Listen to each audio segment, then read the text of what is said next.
Brandon Thompson, please return to your workstation. Brandon Thompson, please return to your workstation.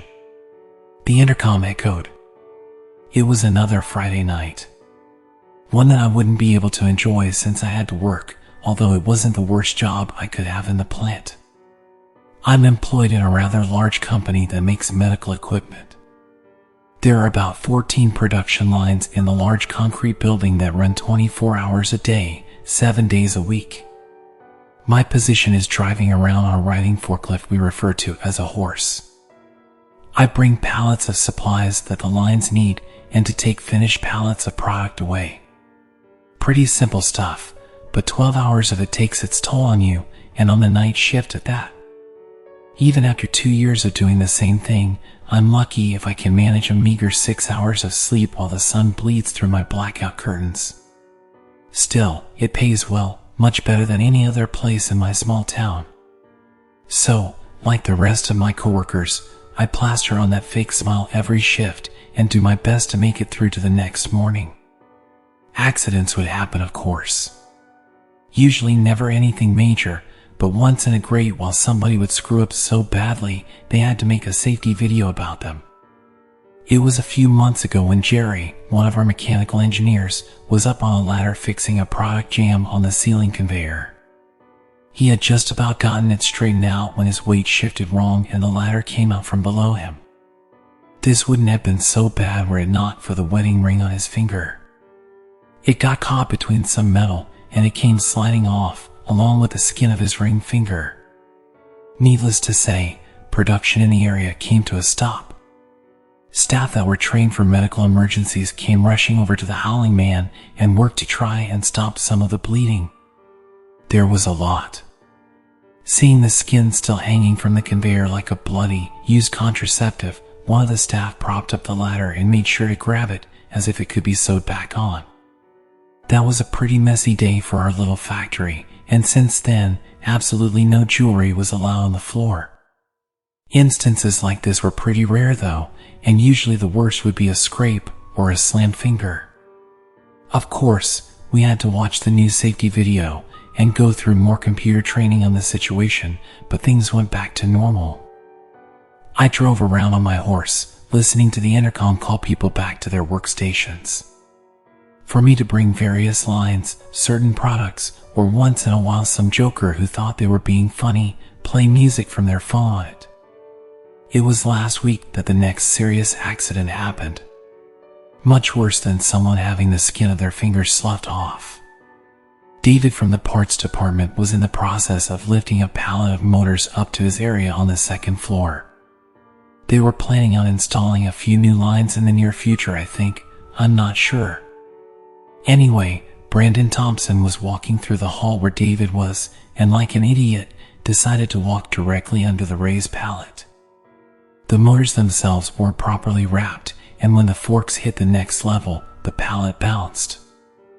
I had the misfortune to witness the 100-pound motors come tumbling down. Some landed on the top cage of the lift, protecting David. Others slammed hard on top of Brandon, taking him down before he had a chance to yelp. I was stunned seeing this gruesome scene before me. Blood was splashed along the walls and floor like crimson ribbons. Pink brain oozed out from the torn in half skull. His limbs lay below the still crushing weight of the motors, pushed up in sickening angles. Someone in the distance was screaming and I wanted to yell at them to shut up. Then I realized it was me. There was a lot that happened at that point, but it was so fast I couldn't really make sense of it all. I'm pretty sure I disassociated as I looked on. People came running over, more people screamed. My throat was on fire from throwing up, and poor David slipped on some Brandon as he tried to get out of the forklift. Someone put their arm around mine and pulled me away toward the front offices.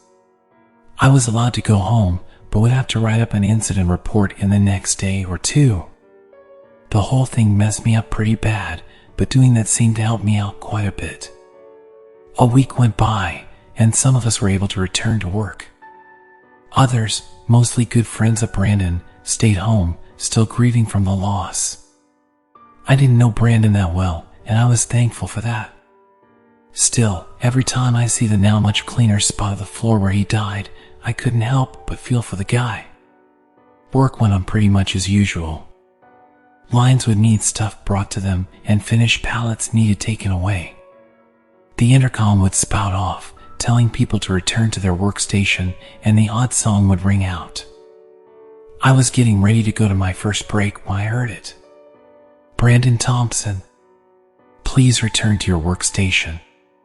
Brandon Thompson, please return to your workstation. What the hell? I thought to myself. I put it out of my mind and made my way to the cafeteria when I heard it again. Brandon Thompson, please return to your workstation. Brandon Thompson, please return to your workstation. I saw David in the cafeteria and sat in the seat across from him. What's up with that? I asked. He chewed his sandwich thoughtfully before answering. It's just a last call. Kind of a way of honoring Brandon and stuff like that. It's a little weird, don't you think? Nah, man. Wouldn't you want people to remember you after you died? I guess so. I didn't really think about it, to be honest. Well, best get used to it. We're probably gonna be hearing that for the next week or so. And so it was. The entire night, different voices from across the plant called out for a coworker that would never come. At least I thought. Tonight has been a real cluster. No accidents, thank God, but part of me wishes it were that simple. The first half of the night I drove around, doing my regular rounds, hearing people call out for a dead coworker. It was before lunch when I heard the commotion. Down toward the new side of the building I drove. Footprints lead the way, brown and muddy. They were dotted in strange gapes, some close, some far apart like that of a drunken dancer. Ahead of me stood a large crowd, and I got off the horse. Making my way through, I saw something that made me sick for a second time. Standing in the ring of people was Brandon. One good leg seemed to hold most of the weight, as glistening white bones snapped through the crushed meat of the other. His arm dangled from what remained of sutures, made by the mortuary, I would guess. What remained of his destroyed head and face stared at everyone in a glare of anger. With a mostly toothless mouth, he drew in a shaky, wet breath. This place is a bunch of bullshit. I can't even die without being called back into work. After saying this, the body simply slumped over and he left us a second time.